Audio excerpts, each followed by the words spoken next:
Become a sustaining member of the Commonwealth Club for just $10 a month.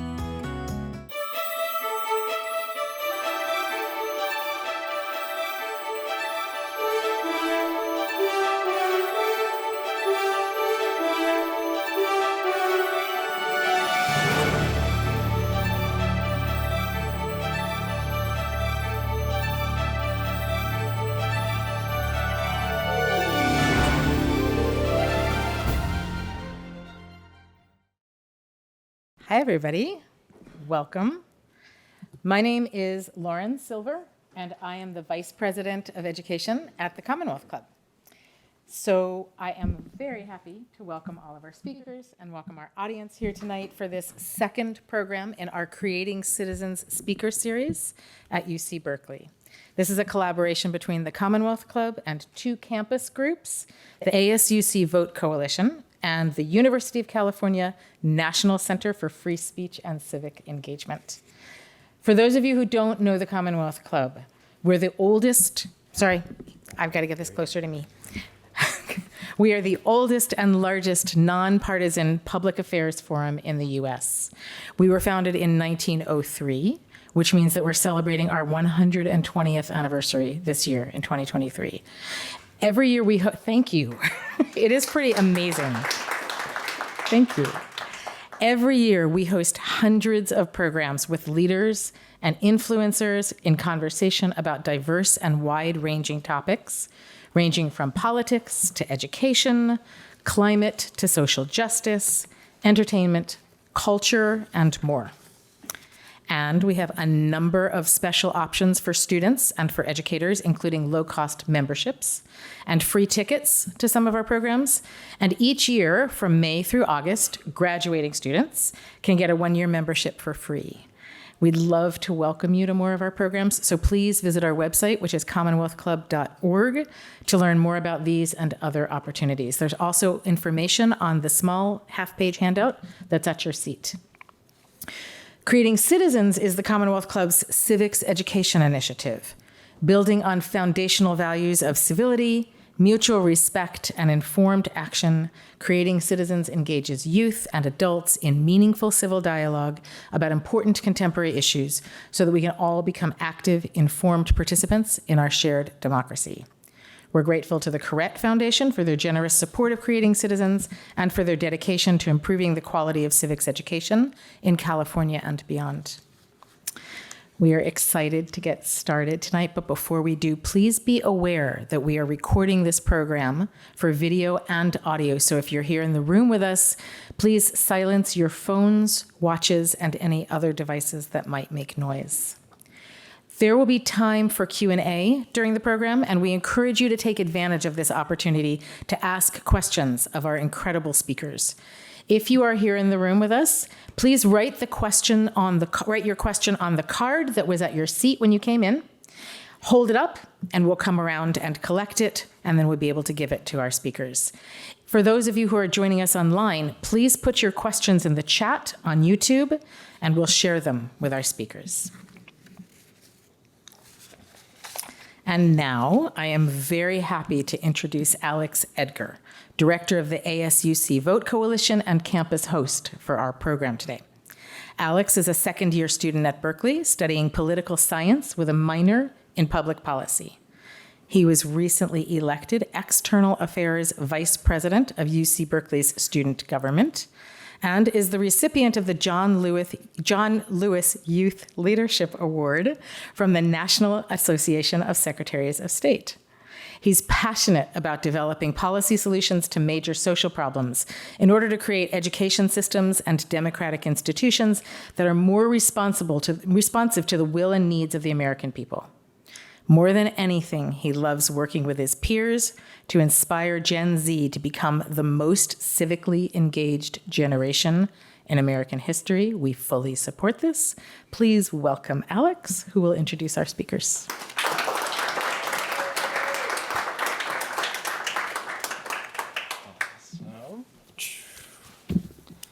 Well, thank you so much for that overly kind introduction, Lauren.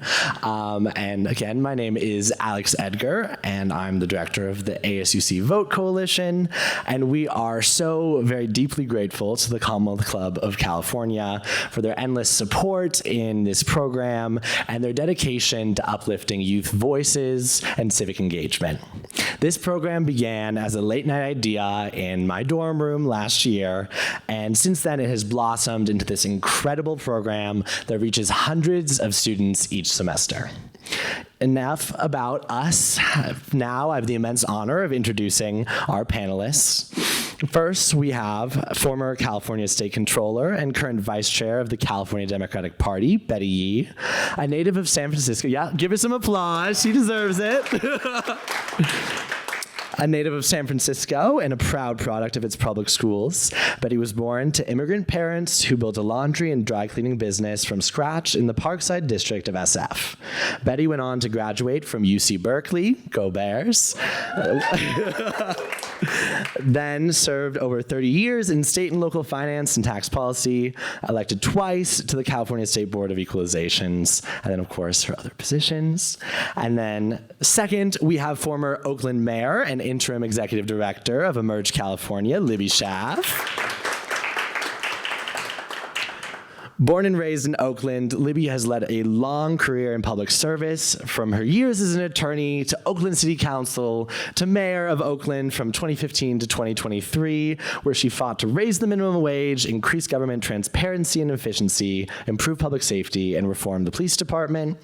Then we have two incredible student activists and leaders from campus. First being Isabella Romo is a junior community organizer and political activist currently studying politics at UC Berkeley. Let's give her a round of applause. She is the Director of Federal Government Relations for the ASUC and a National Organizing Project Manager with the Social Equity Through Education Alliance. Isabella has helped scale several nonprofits in the social justice space and is currently teaching a course on campus about organizing. Then we also have Owen Napper Jr., a UC Berkeley freshman political science major with a minor in race and the law. Let's give him a round of applause.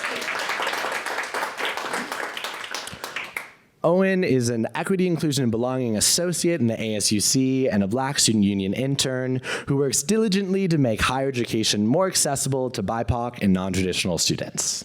And without further ado, I'd like to invite our panelists to the stage, and I hope you guys enjoy their talk.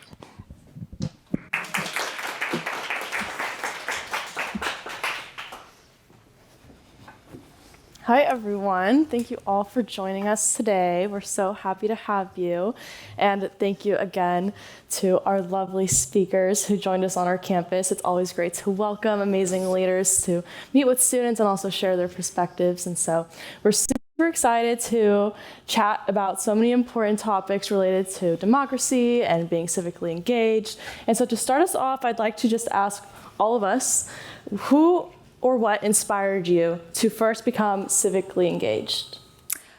I had a godmother named Mary Morris Lawrence. She was the first woman to be hired by the Associated Press as a photographer. And she wasn't just a photographer, although she loved telling people stories through this visual medium. She was like addicted to curiosity. And just to always be asking, trying to get people's stories, understanding where they were coming from. But she brought me to my first League of Women Voters meeting. My parents were not political at all, which was a good thing. And I heard Angela Glover Blackwell speak. And I'm like, I want to worship at her church. She just inspired me. She still inspires me to this day. So those are two women that really inspired me to be civically engaged. Mary Morris Lawrence, Angela Glover Blackwell. And then my mom was my Girl Scout troop leader. So I did Girl Scouts. I did a lot of volunteering in my community. It's what helped me fall in love with my hometown. Jose and I were talking about how much we love our hometowns. And what better way to fall in love than by doing community service? Perfect. For myself, I can say that it started in high school. I remember during COVID, and the mayor of the city of Rialto, who's the current mayor right now, Mayor Deborah Robertson, allowed me to work on her campaign as a volunteer. And from that experience, it gave me the opportunity to not only learn my community, but, learn other people's struggles within the community and, learn to love my community. Like you said, I feel like coming from the Inland Empire and learning the community like the back of my hand was so important. And it made me know that, my community is a jewel. So it started working on a campaign, text banking, and getting to learn my community, the streets, as well as the people. So that's how it started for me. I mean, I feel like I have a very similar experience in the sense that I was inspired by my cultural community, but also the Mexican American community, because I felt that being civically engaged was a duty that I owed to them and us, because it matters and it impacts our community greatly. And so I felt that being civically engaged, whether that's through voting or, engaging students at my university and encouraging them to be civically engaged as well, was in a way a service to my community. But also I will say that I don't think I knew what being civically engaged meant or was until my senior year of high school. And so in that sense, my AP government teacher at the time, Mr. Adams, was definitely a big inspiration to me, who encouraged me and my entire class to be civically engaged, because he's the first person who, as an educator, explained to us what politics and government and civics was. And so that really, I think, was the starting point for me about really understanding what being civically engaged meant. Well, I would say hands down, my parents were the ones who inspired me to be civically engaged, and really first out of necessity. They're immigrants from China, non-English speaking, and I think for many of us, a common immigrant experience, particularly for first generation, is to be that advocate, for our parents. And so whether it was representing them before government agencies, or even in running a small business, a laundry and dry cleaning business in San Francisco, interfacing with banks and with vendors, and just kind of all the things attendant to taking care of a business. And then as I grew older, just getting started in that way, representing them, it really became apparent to me that not everyone's voices get reflected. And so in so many ways, because of the opportunities that I and my siblings were able to have, being civically engaged was a way to give back and to be really appreciative of the opportunities that I have, and how just being a good citizen is about how we make sure those opportunities are available for everyone else. Perfect. So moving into the next question, whether it be volunteering in your community or serving the people in California in public office, what has been the most rewarding part of being civically engaged? Well, I have to say, what I love about being civically engaged is just meeting people that you otherwise may not intersect with on your own. And this is really important because I think as we live life, we often are so comfortable around people who are just like us. But when you are either working on something for your community or looking at being involved on a campaign, you just meet people from all different backgrounds. And it is so enriching. It is so enriching. And I hope that we are able to collectively think about being intentional about that, because as I think about just some of the strife that we're experiencing now today as a society, we make, I think with all the influences that we have in our lives, we're quick to make judgment about others. But when we can actually experience others firsthand and be involved with them on, a common concern, it is nothing like just being able to do something for the public good with others who don't necessarily share your background or your journey. I guess I'll talk about two things, like just general civic engagement.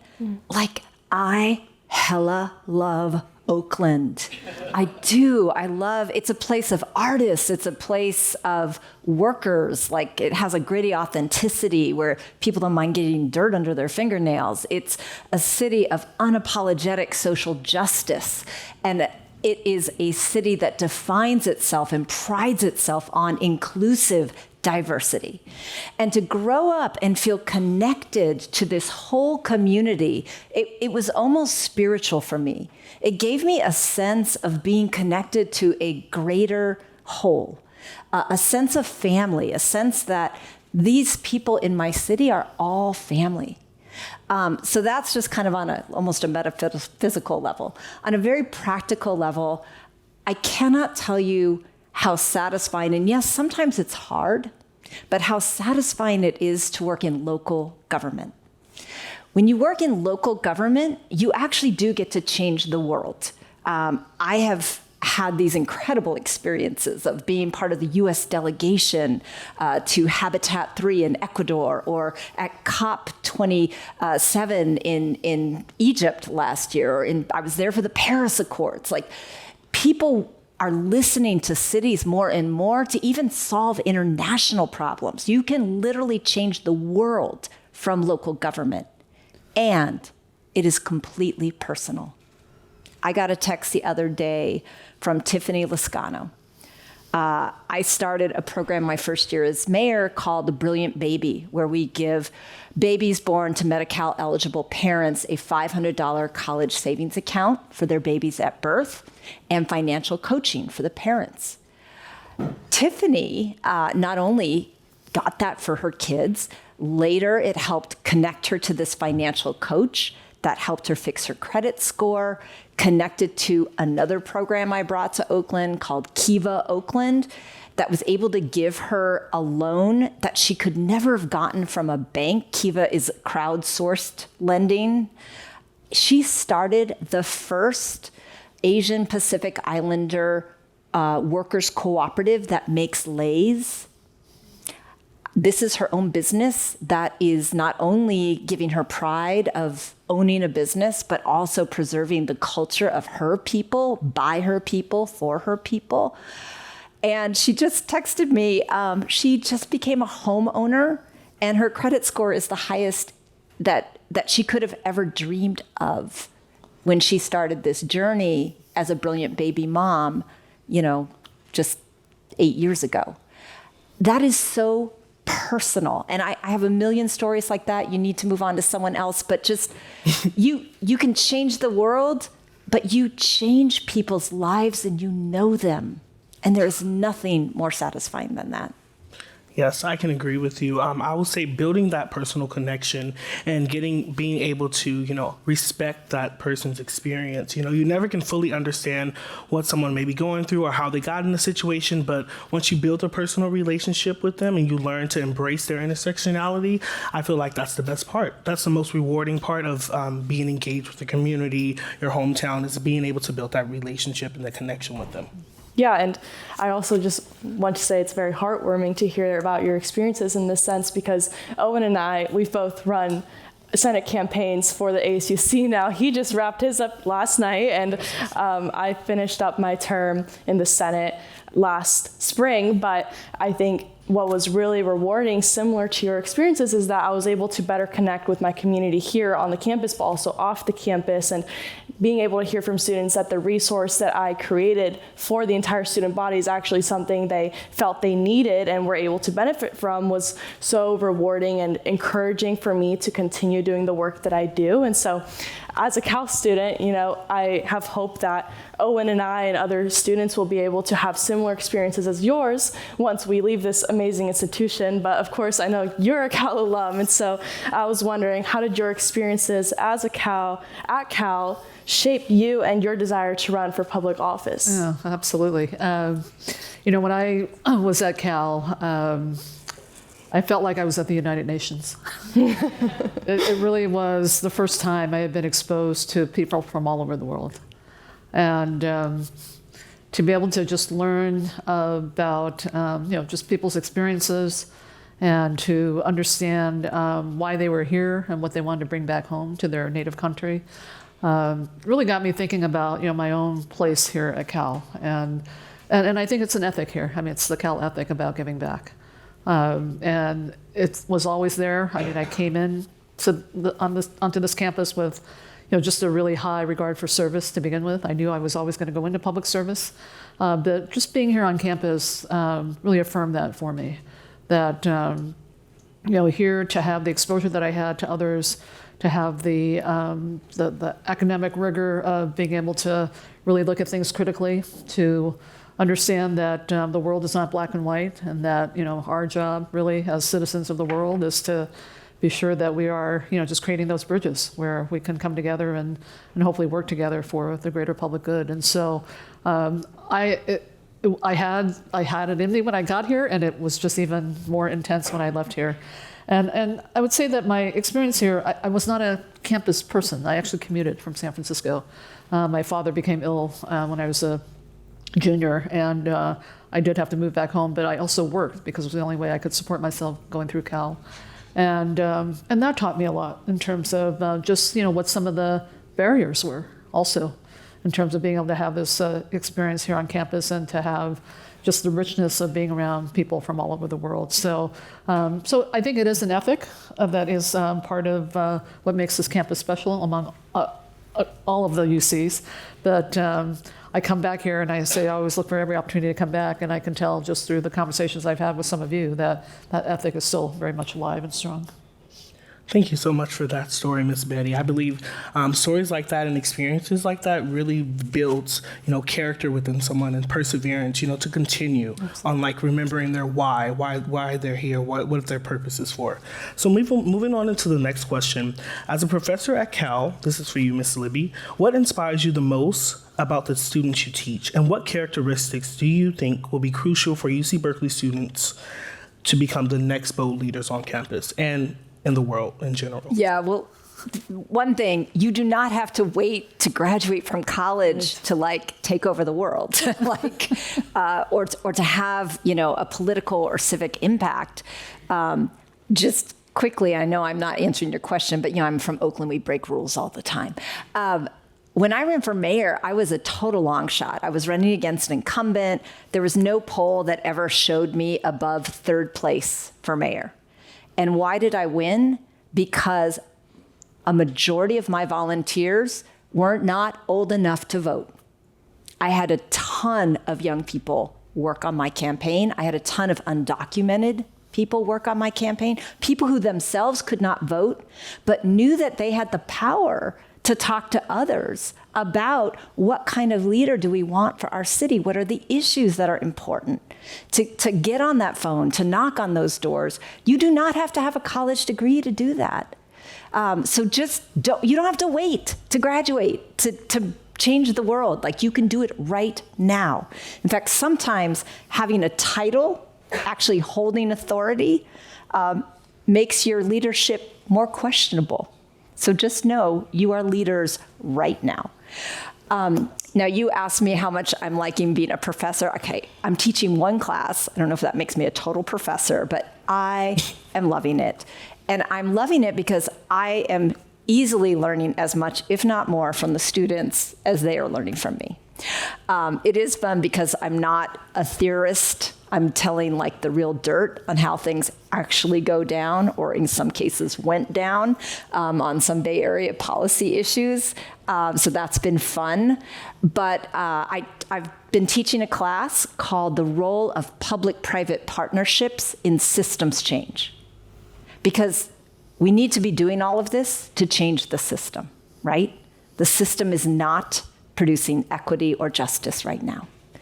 So this is a class about changing the system, and it's been fun because we've brought in lots of real-world examples, but allowed students to take whatever issue they're passionate about, whatever change they'd like to see in the world, and apply the tools to that particular change. So I have loved doing it.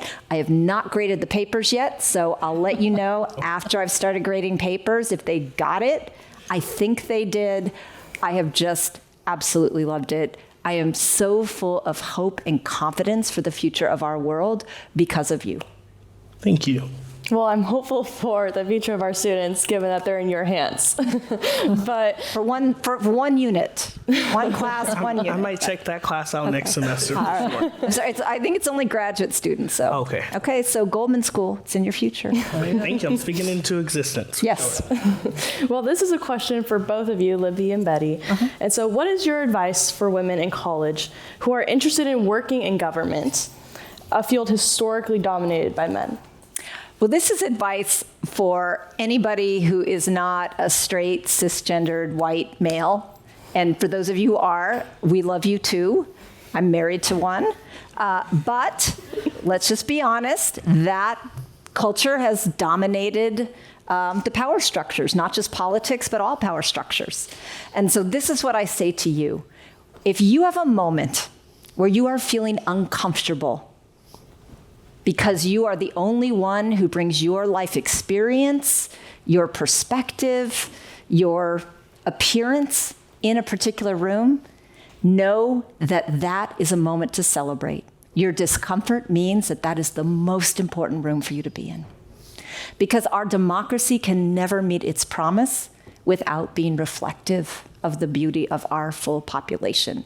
We are not there yet. I am very proud, aside from teaching at Berkeley, I am running a great organization called Emerge California, which its sole purpose is to elect, it's how I first met Betty. Its sole purpose is to elect women or women identifying people into elective office with a focus on the new American majority, which is BIPOC, LGBTQ+, young women, unmarried women. So I'm very excited to be helping to bring a little parity into the political scene. Yeah. So I would say don't minimize what you bring to the table. And I say that because oftentimes I think young people don't believe they have, the experience, the network, whatever it is that, people bring into the space, particularly of politics, and for women especially, because we haven't been in these spaces for a long period of time. But I agree with Libby. I mean, it is going to take just all of us kind of being the first in these strange spaces. It may seem strange at first to change kind of the paradigm. And one of the things that I really admire about Libby and some of the women with whom we've served is that they have been first, but they have never let up on their commitment to be sure they're not the last. And you hear our Vice President Kamala Harris say that all the time. We have an obligation and responsibility. And so I really mean this because you may have the highest ranking position. A white male may occupy the highest ranking position, but make no mistake about it, position is not power. Position is not power. May give you that extra little authority to do more, or you have the imprimatur of the title. But power is what you're able to do in terms of just delivering results and really trying to work through some of our most daunting challenges. And when I say don't minimize what you bring to the table, every experience you've had in life. And I'm going to actually give you a homework assignment because I was given this assignment early on when I was thinking about running for office, and I still go back to it. And that is, you're all here on campus, you're all here thinking about your future, but when you have a moment, just think about writing a 2-page bio about yourself that has nothing to do with the work that you do, but who is the essence of you? And you will find that you will be in touch with your values, maybe even some of the life events that have been catalysts for the journey that you're on now. But those things will be core to you in terms of how you will be connecting with others, in terms of how you will be looking at charting your path for the future and what you're passionate about.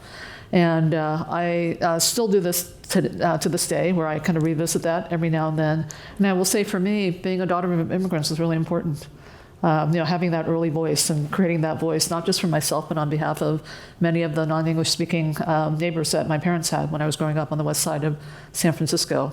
My father not having health insurance and dying at a very young age of 63 from kidney failure had a huge impact on me. Being a product of public education where I didn't speak English until I entered kindergarten. And so I so revere my public school teachers who just took me under their wings, and here I am. I mean, I'm probably the last person that should be serving the statewide constitutional office. And then looking at how my father, who apprenticed in the laundry business in San Francisco Chinatown after coming here from China at the age of 14, and where his service came from. His path to becoming a citizen was to enlist in the United States Army during World War II. You can't even fathom that. Didn't speak English, but was a munitions specialist speeding artillery through a machine gun. Standing in a ditch. And so all those things just shape my outlook with respect to just who I am, the values that I carry with me in terms of service, the ultimate service, obviously from my father serving this country, but also about how the fact that those who actually go lacking a lot of the benefits. I think that is our collective work, is to be sure everyone has a shot at being successful and thriving. Okay, so that leads us right into our next question. Thank you so much, both of you.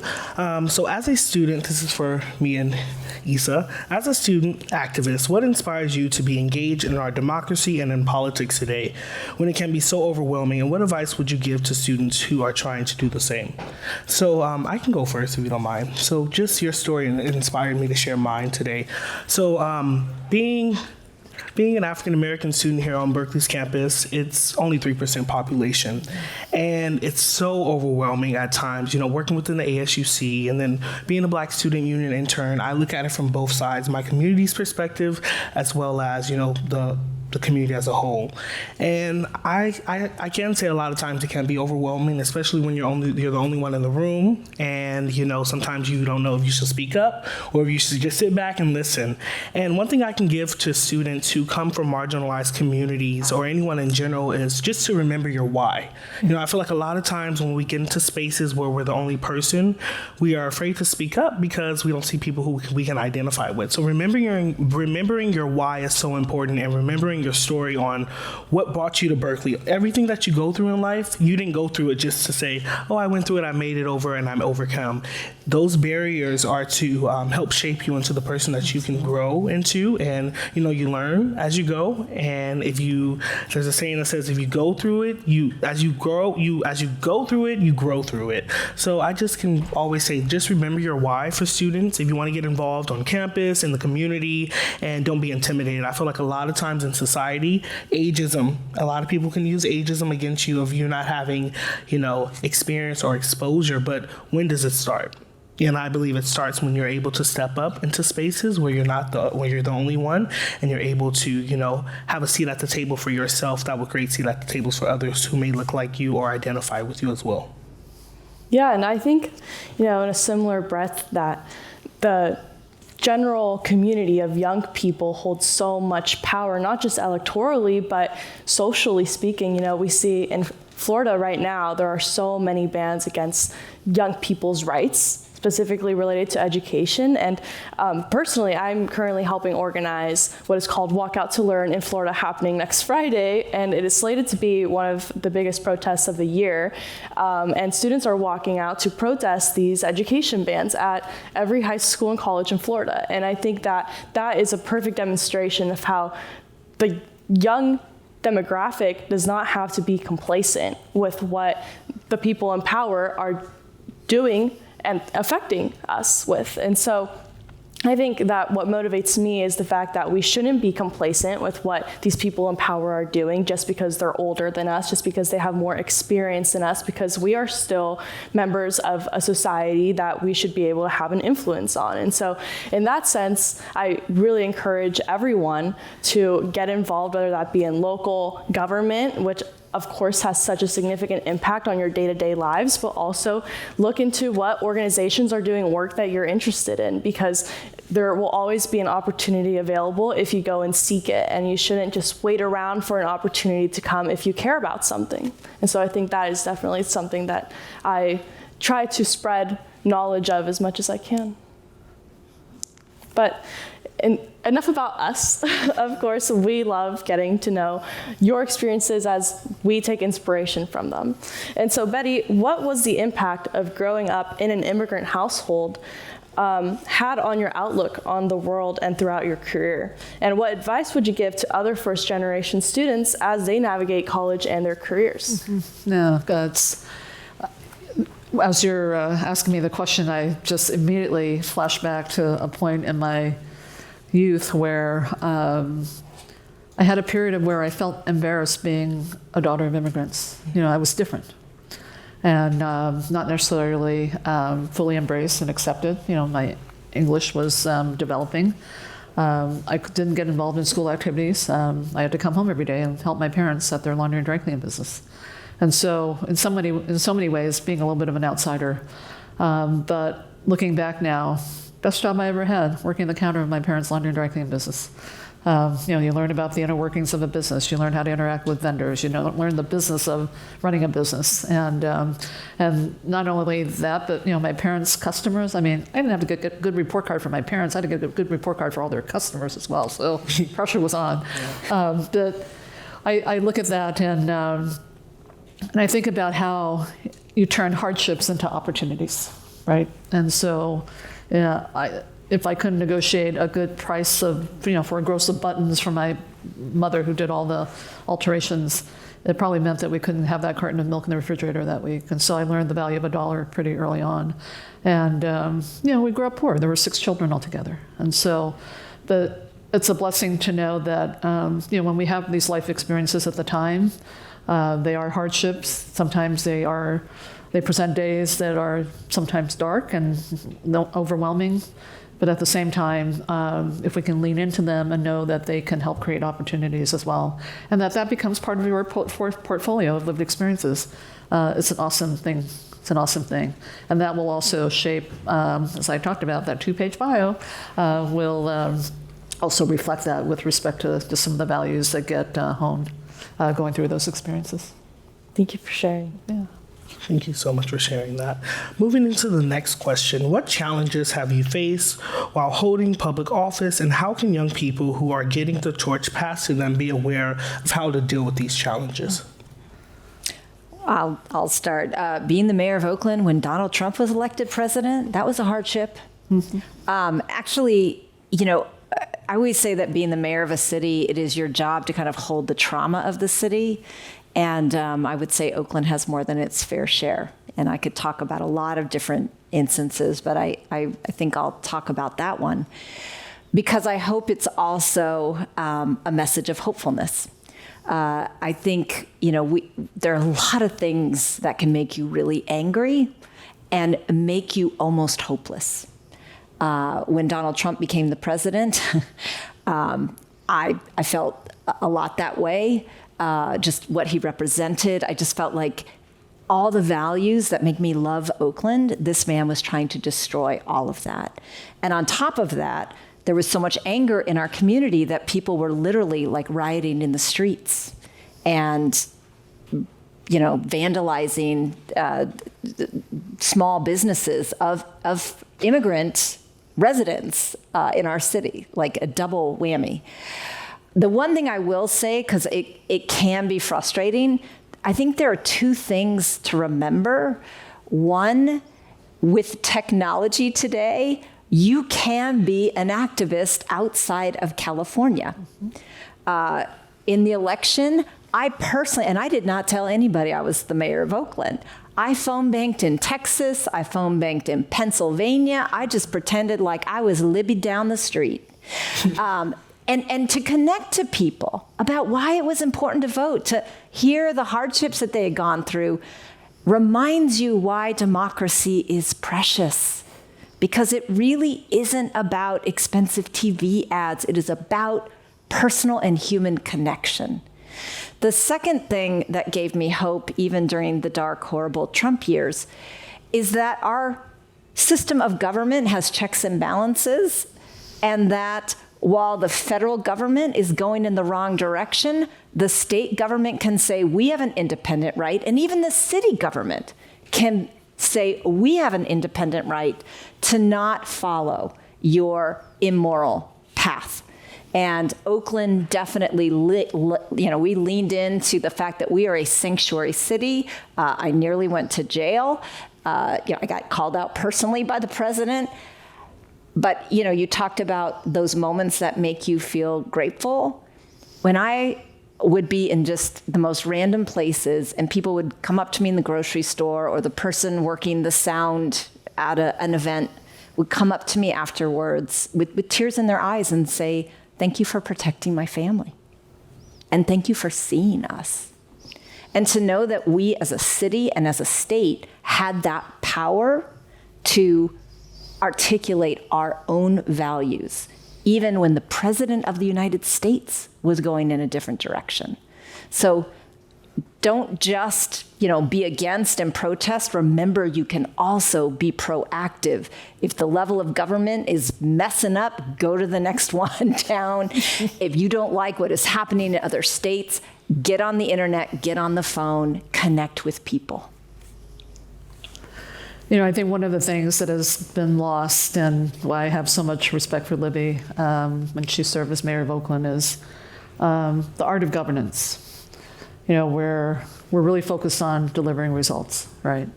So we're working within the rubric of a set of laws and trying to deliver results and programs and services to people. And I think for young people getting started, that's often underestimated. And that it's fine that we share kind of the vision of where we want our communities to be at the 30,000 foot level. And I don't know that there's a lot of disagreement about where we may want our communities to be, but how do you make it happen? How do you make it happen? And I think it takes time. And it's the one thing that I hope we can all just try to uplift again, and that is the respect for time, the time that's required to make meaningful change. And when I think about just some of the early work I've done in public service, I was relating this earlier. Back in 1988, I had my first bill signed as a young staff member in Sacramento. And it was because of something I saw on the streets. And that was to allow the state to actually be able to blend funding to serve people who had both diagnosis of substance abuse and mental health. We don't even think about that today. Back then it was novel. And Governor Deukmejian actually heard me out. I got to meet with him and he signed the bill. And today, what we're dealing with in terms of our unsheltered population, for any homeless program provider, when somebody comes through their door looking for services, they essentially have to map out all the issues that person is experiencing and trying to figure out the funding source that is going to actually address that issue. We can do better than that. And so the attention to detail, the attention to implementation, the attention to delivery, I find it fun because I'm kind of a wonk. Libby, I know, finds it fun as well.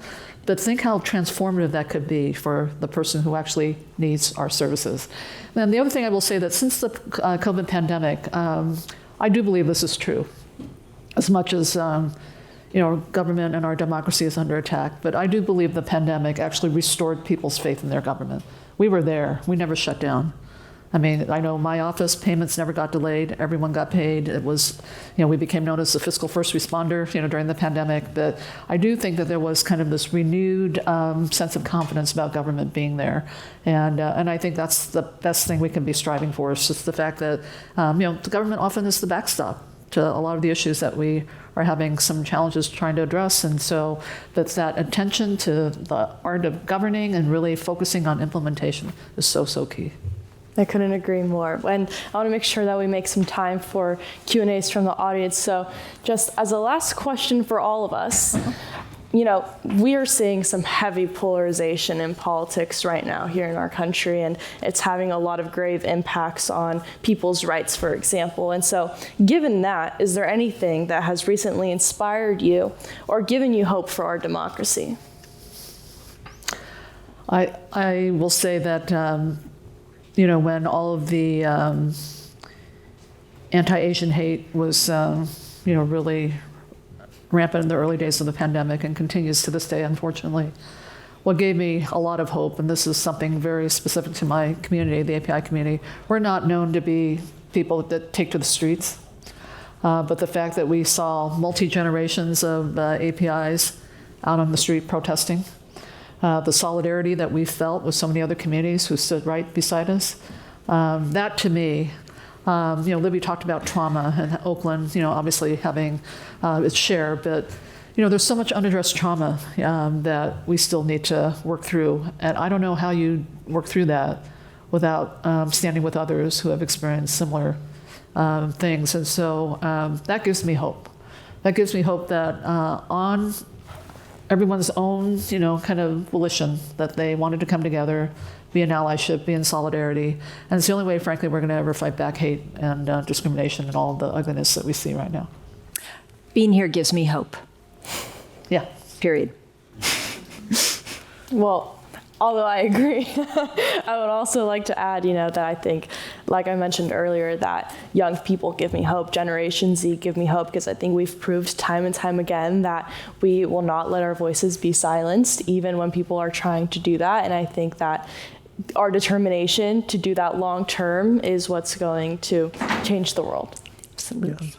I will personally say that over the past summer, I had a chance to work on a bill with, not directly with Akilah Weber, but with Blue Educational Foundation. And we partnered with Akilah Weber and some of her team members. And the bill was AB 2774.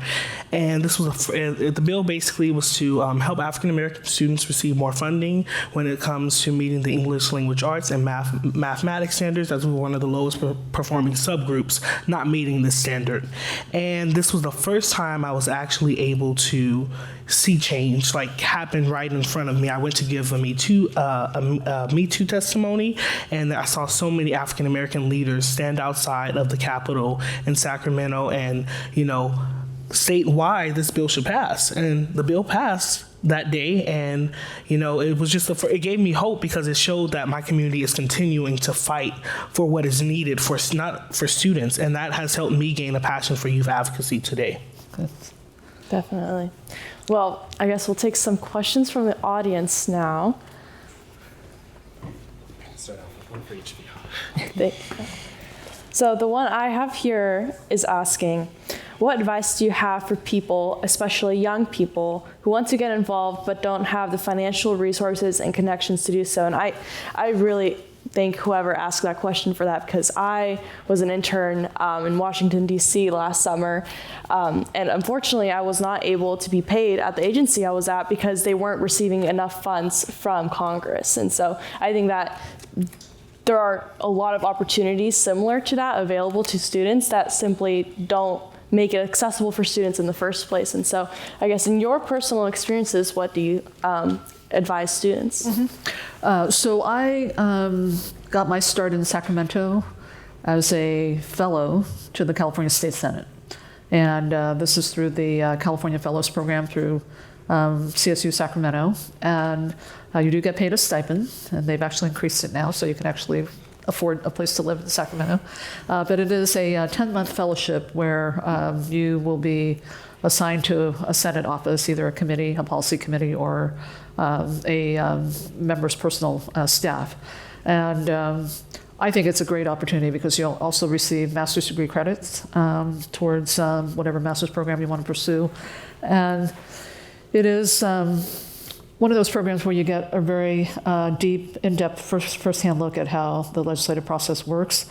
And in some ways, as fellows, you get to see more than what many longtime staff have seen over the course of their career. So I would highly recommend the fellowship programs. The other thing I would recommend is think about what you can do locally. It doesn't mean that you have to be far away to really put your talent to work. There are many, many local governments who are looking for to appoint youth to commissions and boards. So that experience is also valuable. Working on a campaign, as some of my fellow panelists have talked about. Eye-opening, if you're thinking about running for office especially, definitely work on a campaign. They would love to have you. Some campaigns do have paid positions as well. And then the last thing I would say is, if it's not just getting that kind of experience, think about continuing your training outside of the academic setting. So if you are thinking about running for office, the program that Libby is heading up now, Emerge, for women especially, running is a fantastic program, just to give you the nuts and bolts of what it's going to take to run successfully for office at all levels. But there are always just kind of different opportunities to just look at how to get more experience. I am such a big believer in informational interviews. And don't think you need to know the person. You can cold email someone, cold call an office, and just say, I am a student at UC Berkeley. I'm so inspired by the work you're doing, or I'm really interested in pursuing a career like the one you have. Would you give me 20 minutes on the phone, or now you can say on Zoom, just to tell me a little bit about your career path? Can I tell you, us old, can I just say we're old? We're a little old. Older. Okay. believe it or not, we still live for that stuff. Yeah. We do. We love like sharing this. Like, did I just not bore you with my life story like before we even started here? Like, ask people for informational interviews. I cannot tell you how many informational interviews I have done that turned into paid jobs later. Yeah. Often not on the spot, but down the road, it ended up being a job offer. And those don't take, they're not going to take a lot of time, but do not be shy. Like, does anyone want to have an informational interview with the former mayor of Oakland? No one's interested? All right, both of you, done. You've got it. 20 minutes of my time, both of you, all right? All right, we're on. So do that. And when I got my first job in politics, I always thought that politicians only hired their donors' children or people they knew or people who volunteered on their campaigns. It turns out that is not true. You don't actually have to know someone to get a paid job. And I was actually shocked. I didn't even know that Oakland City Council members had aides, and they actually paid pretty well. So and in my office when I was a mayor, I remember one of the last hires we made, this guy just cold emailed my chief of staff just saying, I really love what your office does. I'd love to come work for you if there's ever an opportunity. I didn't know this guy from Adam, and we ended up hiring him. So don't assume that you need connections. The best connection you have is your passion. When you told me about how you feel about Fontana, California, and your community, when you told me how you connected with the work that Courage is doing and George Calvez, like I'd hire you. And also, if you see an unpaid internship, go after it and then tell them, I can't afford to take this without some pay. Is there any way you think you could find me funding? Don't always take no for an answer. Like, it is out there. Just your passion is your ticket. It's better than any connection. And we have LinkedIn now, so LinkedIn is take amazing. advantage of that. So we have one last question from the audience, and it's how do you manage holding onto trauma and the burdens of the people you serve? How do you deal with burnout or navigate other things that may impact your motivation to keep fighting for others? Well, from a student perspective, I feel like everyone here burns out one way or another. Unfortunately, that is a bit of a reality at UC Berkeley and a lot of college campuses. But what I will say is that I feel like in the past few years on the campus, I've learned how to rest. I've learned what rest means. I saw somewhere the other day, someone said, if you're on vacation or you're taking a moment of rest in your day, but you're still perpetually stressed about getting to whatever you have to do afterwards, that's not actually rest. And so I think that being more mindful with ourselves and with what we're stressed about and how we can manage that, and also just being honest with those that we work with. I feel like I've made it a habit to try to tell my team that I work with in the ASUC, like, hey, I have a busy week this week. Who can help me balance that workload we have? Or even with my professors or my GSIs, I'll tell them, hey, I have a paper due the same day as the one for this class. Can I get a little bit of wiggle room? And they're understanding because they've gone through that too. And so I encourage every student and anyone that's not a student even to really try to be mindful with yourselves first. Yes, and I'll say, just piggybacking off of what you said, is to communicate, and ask for help. Before I came to Berkeley, I never asked for help, and I thought, if I asked for help, people would think I could not do it. It does not mean you can't do it. That's why there's team. That's why you have a team sometimes, because you can't all put the workload on yourself. And make sure that you manage your time really well. I believe that's a crucial thing. Try to at least do one thing a week that makes you happy. To remember, maintain your mental health. Sometimes it will get overwhelming, but at the end of the day, you have to remember you're human too, and you only can do so much. And learn to tell people, sometimes it's not healthy for you. I don't have the capacity within my schedule to do this at this current moment, but I can find someone else who can help you with this. And when you do that, it's like you're not just letting that person down, but you're giving them another alternative that someone who has that resource can help them, or someone who's worked on that project can help them and guide them as well. Do you want us to answer too? Yep, by all means. Yes. Well, a little melatonin before bed. And I actually love reading fiction. I feel like it's the way that I can leave my own life and go to somebody else's life and someone else's world. So my love for reading has definitely been kind of like a little life preserver. I will say, for those of you who choose to, have a position of governmental authority, there is hardship that comes with that. I have lost count of the number of protests at my house, and I have young kids, and it was hard for the mama bear in me to have grace, particularly when things were being protested that either I had no control over or like I agree with you, like I would be out there with you. And what I would say is I urge everyone to practice radical compassion. Radical compassion. When people criticize you or yell at you, and even I had some white nationalists come up and protest me, after my ICE raid warning. And I actually had this beautiful conversation with one of them that totally diffused the tension and created a moment of understanding between us, because I tried really hard to understand what was causing his anger and to say, I honor why you are angry about that. And when you do that, you can actually listen, and it is so important for those of you who go into leadership. Voices of protest and pain contain wisdom. And as humans, we are programmed, like biologically, evolutionarily, to fight or flee, right, when we're attacked. And so to practice just radical compassion and really try and hear and understand where someone is coming from and authentically honor their anger also allows you to hear their wisdom. It is hard, it is not natural, but I urge you to do it, and because I really think that is the foundation of leadership. Yeah. I think in addition to that, Libby, is also so many of the policies that we're dealing with today necessarily have to be trauma informed.